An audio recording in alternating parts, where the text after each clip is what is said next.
Hello aspirants, welcome to WP guide. তো আজকে তোমাদের জন্য আরও একটা যেই ডেইলি প্র্যাকটিস সেট ছিল, আজকে আরও একটা ডেইলি প্র্যাকটিস সেট নিয়ে আসা। তো যাই হোক, তোমাদের ডেইলি প্র্যাকটিস সেটে আজকে যেই সেটটা আছে তাতে 10টা কোয়েশ্চেন আছে এবং 10টা কোয়েশ্চেনই কিন্তু বেশ ইম্পর্ট্যান্ট এবং অন্য ইম্পর্ট্যান্ট বললে ভুল বলা হবে, বেশ অন্য টাইপের কোয়েশ্চেন, যেই কোয়েশ্চেনগুলো তোমার কোনো যদি কনসেপ্টে গণ্ডগোল থাকে সেই কনসেপ্টগুলো ক্লিয়ার করতে সাহায্য করবে। তা আমি তোমাদের সবাইকে রেকমেন্ড করবো যে তোমরা ভিডিওটা শেষ অবধি দেখো, কারণ এর মধ্যে বেশ ভালো কিছু কনসেপ্টস, যেমন তোমার ধরো ফার্স্টেই বলে নিই, সাবজাংটিভ মুডের কনসেপ্ট আছে। তারপর তোমার এখানে দেখো প্রথমটাতেই কন্ডিশনাল সেন্টেন্স আছে, ঠিক আছে, কন্ডিশনাল সেন্টেন্স আছে, তারপর তোমার পাস্ট পারফেক্ট টেন্স আছে, পাস্ট পারফেক্ট। তারপর আছে তোমার এখানে আছে ধরো তোমার ডিস্ট্রিবিউটিভ প্রোনাউনের যে কনসেপ্ট আছে, ডিস্ট্রিবিউটিভ প্রোনাউন যেটা আছে সেই ডিস্ট্রিবিউটিভ প্রোনাউনের কনসেপ্ট আছে। এছাড়াও বেশ কিছু অন্যান্য কনসেপ্টস আছে। তো তোমরা যদি পুরো ভিডিওটা দেখো তোমরা বুঝতে পারবে। আশা করি তোমাদের এই কনসেপ্টগুলো আরও ক্লিয়ার হতে সাহায্য করবে। তার আগে চলো আমি একটা কাজ করি, যে তোমাদের কোয়েশ্চেনের অ্যান্সারগুলো আস্তে আস্তে বলতে থাকি এবং ধীরে ধীরে আমরা কনসেপ্টের মধ্যে ঢুকতে থাকি। যাই হোক, প্রথম কোয়েশ্চেনটা দেখা যাক কি বলছে। Choose the correct option to fill in the blank. If I dash the situation more carefully I wouldn't have made such a mistake. তো দেখো, এই উডেন্ট হ্যাভ মেড তার মানে এটা কি, would plus have plus V3। এই would have V3 এই কনসেপ্টটা কখন আসে আগেই বলেছিলাম, সেটা হচ্ছে subject plus had plus V3, মানে কন্ডিশনাল সেন্টেন্সের ক্ষেত্রে। কন্ডিশনাল সেন্টেন্সের ক্ষেত্রে যদি সাবজেক্ট হ্যাড V3 ইফ ক্লজে থাকে, তাহলে যেই তোমার সাবঅর্ডিনেট ক্লজ থাকবে বা বাকি যে ক্লজটা থাকবে সেই ক্লজটাতে কিন্তু তোমার এটা সাবঅর্ডিনেট ক্লজ হবে না, এটা প্রিন্সিপাল ক্লজ হবে, প্রিন্সিপাল বা মেইন ক্লজ হবে। সেই মেইন ক্লজে কিন্তু তোমার উড হ্যাভ V3 এই তোমার যেই গঠনটা আছে এই গঠনেই কিন্তু তোমার বাক্য হবে। তো দেখো, I wouldn't have made such a request, তাহলে had V3, had analysed. If I had analysed the situation more carefully I wouldn't have made such a mistake. পরের কোয়েশ্চেনটা দেখা যাক। নিদার অফ দ্য বলছি choose the sentence with the correct grammar যেটা আছে। তো দেখো, আমি প্রথমে দেখছি নিদার অফ দ্য, এই পার্টটা কিন্তু তিনটেতেই আছে, ঠিক আছে। যখন নিদার অফ দ্য দেখছি তখন নিদার NEITHER যদি না নরের সঙ্গে ব্যবহার করা হয়, নরের সঙ্গে ব্যবহার না করা থাকলে,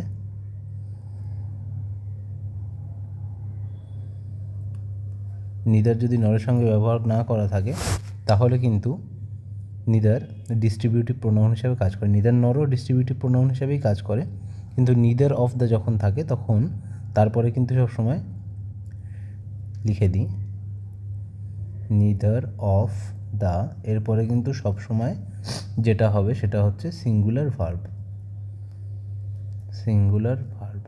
নিদার অফ দ্যার পরে কী হবে, সবসময় কিন্তু সিঙ্গুলার ভার্ব হবে।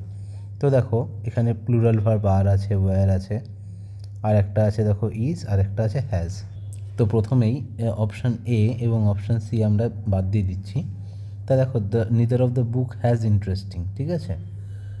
এখানে হ্যাজ ইন্টারেস্টিংটা হবে না, কারণ মানে তোমার যখনই একটা অক্সিলারি ভার্ব থাকে, অক্সিলারি ভার্বের পর সাধারণত মানে হ্যাজ বা হ্যাভ হিসাবে যখনই অক্সিলারি ভার্ব হিসাবে যখনই থাকে, তখন কিন্তু তারপরে একটা তোমার মেইন ভার্ব থাকবেই, ঠিক আছে। কিন্তু এখানে যদিও এটা মানে অক্সিলারি ভার্ব হিসাবে ইউজ করা হয়েছে, ইন্টারেস্টিংটা কিন্তু মেইন ভার্ব নয়, ইন্টারেস্টিংটা কিন্তু একটা জিরান্ডের কনসেপ্ট কী সেটাও না হয় আস্তে আস্তে পরে বলে দেবো। এই যে বাক্যটা আছে, neither of the books is interesting, এই ইন্টারেস্টিং এইটাও কিন্তু ভার্ব নয়, ভার্ব নয় কিন্তু এটা, ইন্টারেস্টিংটা কিন্তু এখানে ভার্ব নয়, এই ইন্টারেস্টিংটা কিন্তু একটা নাউন। ক্লিয়ার? মুছে দিই সব। তাহলে ইন্টারেস্টিং এটা কিন্তু ভার্ব নয়, ভার্ব নয়। ইন্টারেস্টিং এটা কিন্তু নাউন। ক্লিয়ার? এটা নাউন।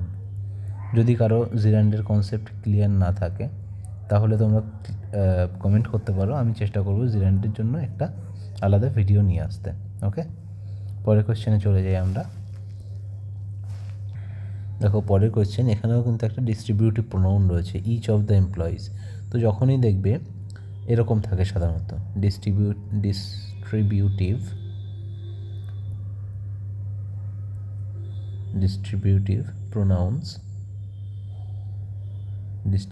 প্রোনাউন্স এরপরে কেমন থাকে? ডিস্ট্রিবিউটিভ প্রোনাউন্সের পরে প্লুরাল নাউন্স থাকে, ঠিক আছে, কিন্তু তারপরে ভার্ব যেটা থাকে সেটা হয়ে যায় সিঙ্গুলার। ঠিক আছে, মানে এটা খুব অদ্ভুত জিনিস। কীরকম দেখো, আমি যদি বলি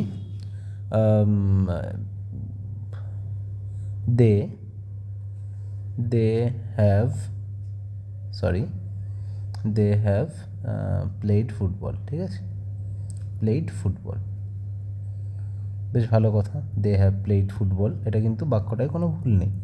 দে হচ্ছে একটা প্লুরাল নাম্বার, তারপরে আমি অক্সিলারি ভার্ব হ্যাভ বসিয়েছি, কোনো সমস্যা নেই।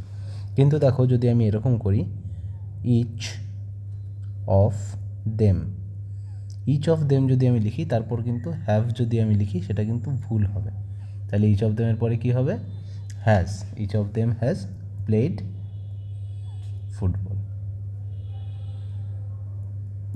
ঠিক আছে, এটা কিন্তু কারেক্ট হচ্ছে। কেন কারেক্ট হচ্ছে? কারণ ইচ এটা ডিস্ট্রিবিউটিভ প্রোনাউন হিসাবে কাজ করে এই দেম যেগুলো আছে দেমটাকে আলাদা আলাদা করে ভেঙে দিয়েছে, এবং সেই জন্য এরপরে কিন্তু একটা হ্যাজ বসছে। ঠিক আছে, তাহলে দেখো এই যে যেই বাক্যটা আছে ওয়্যার গিভেন, এই পার্টে কিন্তু ভুল আছে, তাহলে উত্তর হবে অপশান সি। আচ্ছা, পরের বাক্যটায় চলে যাই আমরা। By the time she arrived the train dash left the station. দেখো এটা কি অতীতকালের দুটো কাজের কথা বলা হয়েছে। By the time she arrived মানে যখন সে এসছে, এবং ট্রেনটা ছেড়ে দিয়েছে। তো দেখো আগেই বলেছি আমরা পাস্ট পারফেক্ট টেন্স সেটাতে দু রকমের গঠন হয়, subject plus V2 plus object, এর সঙ্গে যুক্ত হয়ে যায় কীরকম? Subject plus had plus V3 plus object. Clear? তো দেখো এই যে প্রথম পার্ট যেটা রয়েছে সাবজেক্ট হচ্ছে সি এবং অ্যারাইভড হচ্ছে V2, তাহলে এই পার্টটা চলে গেল, তাহলে বাকি পার্টটাই কী হবে? সাবজেক্ট হ্যাড V3, সাবজেক্ট এখানে দ্য ট্রেন, তাহলে had V3, had already, option C কিন্তু এখানে উত্তর। ঠিক আছে, পরের প্রশ্নটায় চলে যাই আমরা। Choose the correct option to fill in the blank. The minister said he dash a plan to tackle inflation effectively.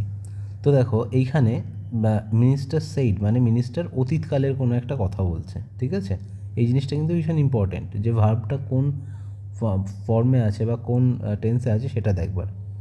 তো সেইড যখন বলেছিল তখন নিশ্চয়ই অতীতকালের কিছু একটা জিনিস হবে। তাহলে দেখো অপশান সি উইল ডিভাইস এবং ইজ ডিভাইসিং, এই দুটো কিন্তু আগেই আমরা বাদ দিয়ে দিচ্ছি। তাহলে কি হচ্ছে? ডিভাইসিং এবং হ্যাড ডিভাইসড। ঠিক আছে, তো যদি ডিভাইসিং টাকা হতো তাহলে দেখো এখানে কিন্তু একটা অক্সিলারি ভার্ব থাকার দরকার ছিল।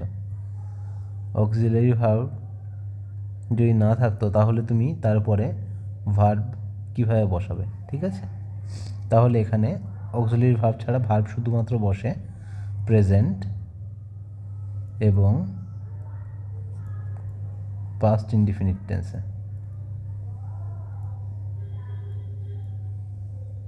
পাস্ট ইনডিফিনিট টেন্স এ। ঠিক আছে, তাহলে দেখো এখানে ডিভাইসিংও হচ্ছে না, তাহলে had devised, the minister had devised a plan to tackle inflation effectively. Clear? তো দেখো এখানে আরও একটাভাবে তুমি করতে পারো, এই যে সেইড যখন রয়েছে না, এটা তুমি ধরে নিতে পারো ন্যারেশন চেঞ্জের যে ইনডিরেক্ট স্পিচ, সেরকমভাবেও ধরে নিতে পারো। দেখবে ইনডিরেক্ট স্পিচের বেশিরভাগ গঠনটা এরকম হবে, দ্য মিনিস্টার সেইড, ঠিক আছে, বা অমুক সেইড অমুক টোল্ড, এভাবেই কিন্তু হয়। ক্লিয়ার?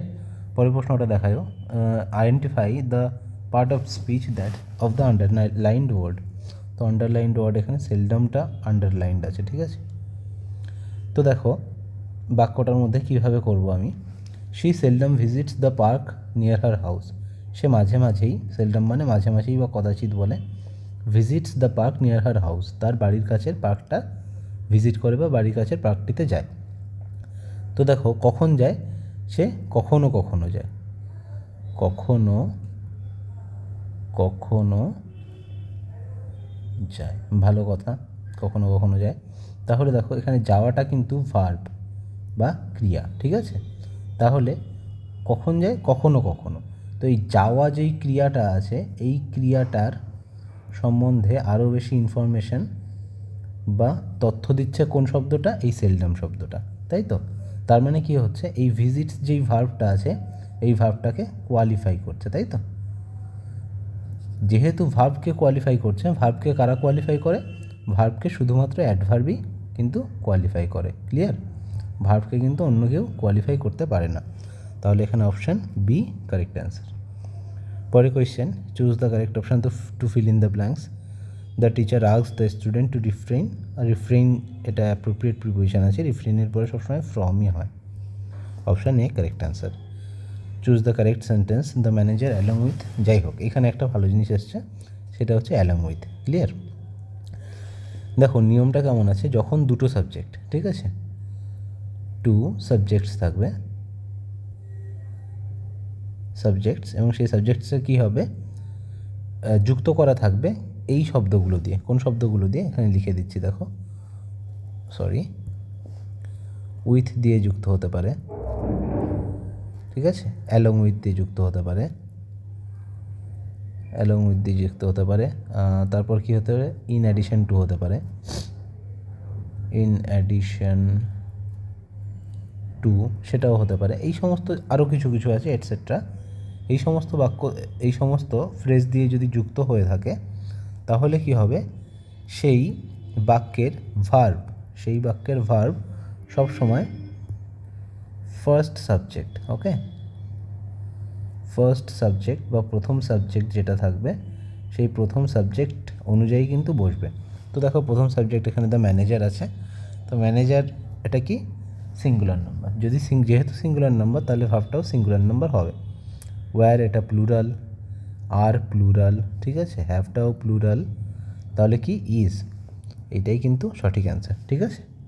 অপশান বি এটা কিন্তু সঠিক অ্যান্সার, ক্লিয়ার।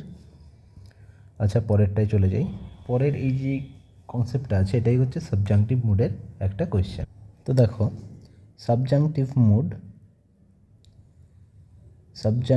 মুড হচ্ছে এমন একটা কনসেপ্ট যেখানে কি বলছে যে বেসিক্যালি একটা ভার্ব বা ক্রিয়া, সেই ভার্ব বা ক্রিয়ার কাজ কি, সেই ভার্ব বা ক্রিয়ার কাজ হচ্ছে কিছু কিছু এক্সপ্রেশন, সেই এক্সপ্রেশন পোর্ট্রে করা। কেমন এক্সপ্রেশন বলি একটু, ধরো কোনো উইশ বা কোনো ইচ্ছা বা কোনো সাজেশন বা কোনো ধরো ডিজায়ার আছে, ঠিক আছে, ডিজায়ার বা ইচ্ছা, বা ধরো তোমার কোনো হাইপোথেটিক্যাল সিচুয়েশান,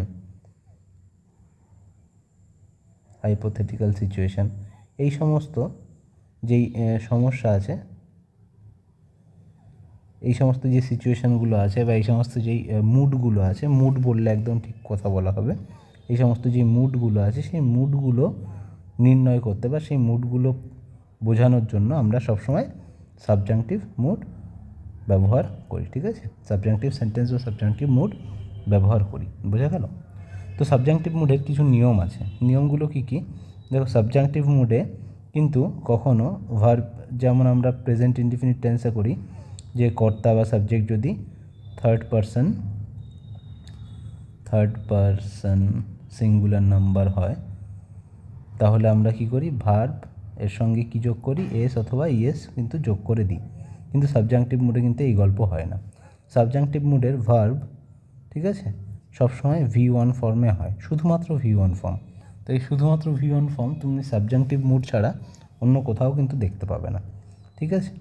তাছাড়া কি হয়, তাছাড়া দেখো আমরা যদি বলি, দুটো একটা উদাহরণ দিয়ে বলি, যে দেখো আমি যদি বলি যে দে are prepared, they are prepared মানে তারা প্রস্তুত, এটা একটা সাধারণ বাক্য। কিন্তু এই বাক্যটা যদি আমি সাবজাংটিভ মোডে লিখতে যাই তাহলে কীভাবে লিখব, মানে আমি আশা করি তারা প্রিপেয়ার্ড, ঠিক আছে, বা তাদের প্রিপেয়ার হওয়া প্রয়োজন। তাহলে আমি এরকমভাবে লিখছি, দেখো, it is important that they are prepared, ঠিক আছে। এইটা যদি আমি লিখি তাহলে কিন্তু আমি ঠিকঠাক লিখলাম না। কেন ঠিকঠাক লিখলাম না? দেখো এখানে আমি একটা সাজেশান দিচ্ছি, এবং সাজেশান যখন আমি ফর্মালি কখনো দেব তখন কিন্তু আমি সবসময় সাবজাংটিভ মুড ব্যবহার করে সেই বাক্যটা লিখব। সাবজাংটিভ মুডে কেমন হয়, দেখো এই যে দে আর প্রিপেয়ার্ড, এইরকমভাবে আর বা অক্সিলারি ভার্ব যেগুলো আছে, অক্সিলারি ভার্বের এই ফর্মগুলো কিন্তু বসে না, সবসময় কীভাবে বসে, বি হিসাবে বসে। তাহলে যদি আমি এটাকে ঠিকভাবে লিখতে চাই তাহলে it is important that they are prepared না, কিন্তু তাহলে কি হবে, হবে দ্যাট দে বি প্রিপেয়ার্ড। তাহলে কি হচ্ছে, দে বি প্রিপেয়ার্ড। তাহলে যে আর এর যে কনসেপ্টটা ছিল সেই আর এর কনসেপ্টটা উঠে গিয়ে কিন্তু এখানে বি এর কনসেপ্ট, আর প্রথম যেটা ছিল তাহলে কী হবে, আর প্রথম যেটা বললাম যে তোমাদের সাবজেক্টের সঙ্গে এস বাই এস যুক্ত হবে না, তাহলে কি নদাগের উত্তর কিন্তু অপশান বি ওবে হবে, ওবে, ঠিক আছে। It is imperative that the every student obey the rules of the institution. আর অপশান মানে নম্বর 10 যেটা আছে নো সুনার, তো নো সুনারের একটা সাধারণ গঠন আছে, নো সুনার এর সঙ্গে ডট ডট ডট ডিড, ঠিক আছে। এই জিনিসটাই কিন্তু ব্যবহার হয়, নো সুনারের সঙ্গে ডিড ব্যবহার হয়। No sooner did the ceremony begin it then it started raining heavily, clear. তাহলে এই যা হলো, এই ছিল তোমাদের প্র্যাকটিস সেট। আশা করি তোমাদের হেল্প হয়েছে, আর যাদের ভবিষ্যতে এক্সামস আছে তাদের অনেক অনেক শুভেচ্ছা রইল। ভালো করে পড়াশোনা করো, চলো বাই।